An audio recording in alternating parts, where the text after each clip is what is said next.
Souvenez-vous, c'était il y a quelques semaines, l'inspection générale de la police nationale venait enquêter sur la réorganisation de la police nationale au Fénois, mais aussi sur le management de Mario Banner à la tête de la DTPN. Mario Banner, d'ailleurs soutenu par un collectif qui, lui, pointe du doigt d'autres dérives au sein de la police. Dans ce contexte de tension, le patron de la DTPN, de son côté, étudie ses options à l'étranger. Le reportage d'Esther Cuneo. La candidature n'est pas officielle, mais des vœux ont été émis. Ils concernent des postes de conseiller sécurité intérieure susceptibles d'être vacants dans des ambassades à Singapour et en Australie. La procédure de sélection peut prendre quelques mois et c'est le patron de la police nationale qui tranche à Paris. Contacté par la rédaction, Mario Banner a démenti une demande de mutation. Il évoque plutôt une simple formalité de renseignement. En attendant, le poste DTPN 987 affiche désormais la mention susceptible d'être vacant. L'expression de ses souhaits intervient dans un cadre particulièrement tendu dans la police.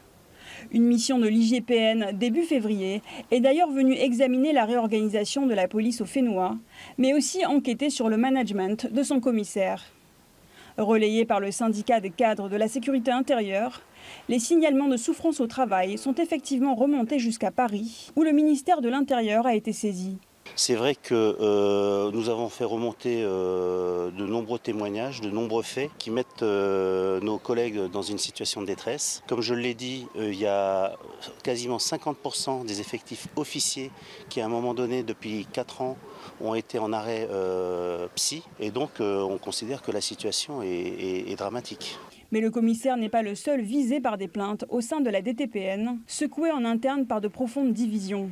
Profitant de la venue de l'inspection, le syndicat Alliance Police a également défendu le cas d'une dizaine de collègues victimes de propos racistes qui auraient été tenus par une gradée.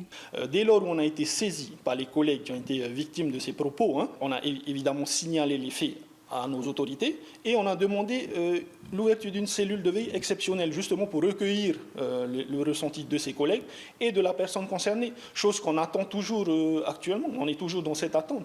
Pour peser dans la bataille aux côtés d'Alliance Police, le collectif DTPN 987 a vu le jour. Ensemble, ils demandent au haut-commissaire des mesures fortes contre la mise en cause, mais aussi contre son époux, lui-même à la tête du service du renseignement. Ce mouvement va se grossir, notamment au travers de la distribution de cette pétition qui circulera dès aujourd'hui. Et nous avons reçu le soutien, l'appel de pas mal d'associations et notamment des églises. Nous prévoyons une manifestation dans les 15 jours qui viennent. Mais le collectif est également là pour soutenir le patron de la police dans ce qu'il qualifie de guerre de pouvoir. Et nous le soutenons parce qu'il a été la cible de propos à caractère diffamant et qui sont complètement faux. En attendant les conclusions de l'IGPN, le syndicat des cadres de la sécurité intérieure s'étonne justement de l'intervention de ce collectif. Je veux juste rappeler que ce n'est pas du tout un problème de POPA ou de Frani contre des Tahitiens. Aujourd'hui, c'est un problème de management au niveau de la DTPN.